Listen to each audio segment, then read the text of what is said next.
education this day and age to read any good news on the newspaper. Hey guys, Brian here with another educational tip of the day.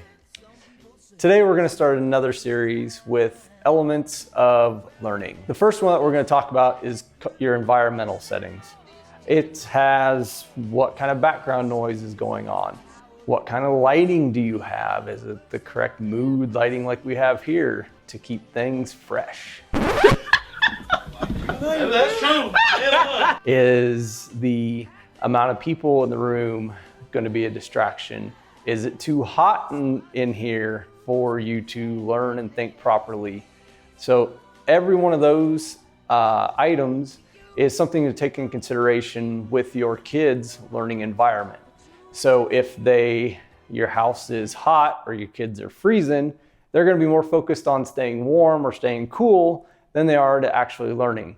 If it's too loud in there and you got the TV on in the background while they're trying to do their own stuff, it again is going to impact the way they learn and what their retention actually is going to be in whatever subject matter they're studying at that time.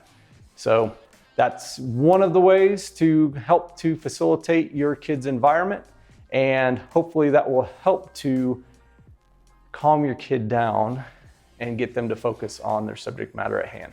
And that's your educational tip of the day.